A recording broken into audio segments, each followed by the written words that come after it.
লক্ষ্মী পুজো, তার জন্য তো নাড়ু বানাতেই হবে। নাড়ু বানানো হয়ে গেছে আমার সকালে। এখন আমি বানাবো খইয়ের মোয়া। খইয়ের মোয়া বানানোর জন্য আমার লাগছে খই কিনে নিয়েছি, নিয়ে ধানগুলো বেছে নিয়েছি। এর মধ্যে অনেক ধান থাকে, বেছে নিয়েছি। তার জন্য লাগছে আমার চিনি, গুড় আর খই। আমি এখন গ্যাসটা জ্বেলে গুড়টা ঢেলে দেব। আমি খই নিয়েছি 100 গ্রাম, গুড় 250 গ্রাম। গুড় বেশি হলে মোয়াটা বেশি ভালো হয়, কিন্তু গুড়টা ঠিকঠাক চিট হতে হবে।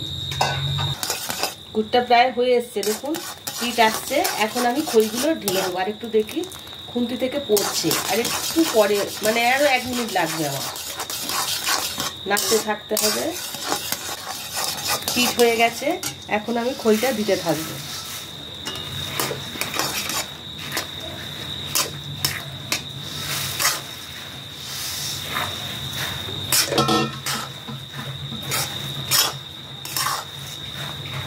গ্যাসটা আমি বন্ধ করে নেব। আমি এখন ভালো করে এগুলো আমি গুড়টা মাখিয়ে নেব। চিট হয়ে গেছে আমার, খইতে গুড় মাখানো হয়ে গেছে। এখন এটা আমি গ্যাসটা বন্ধ করে নামিয়ে নেব। নামিয়ে নিয়ে একটু ঠান্ডা হলে তারপরে আমি মোয়াগুলো বানাবো। খইটা গুড় মাখিয়ে নামিয়ে নিয়েছি। আমি এখন হাতে একটু তেল, অল্প ঠান্ডা হতে হবে, না হলে কিন্তু এটা খুব গরম তো, আবার খুব ঠান্ডা হলেও করা যাবে না। আমি এখন এটা চেষ্টা করে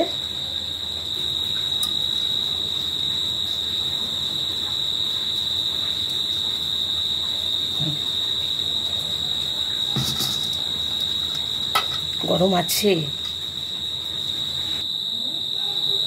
তৈরি হয়ে গেছে লক্ষ্মী পুজোর খইয়ের মোয়া। আমাদের মুড়ির মোয়া, খইয়ের মোয়া, চিড়ের মোয়া সব লাগে আর কি লক্ষ্মী পুজোতে।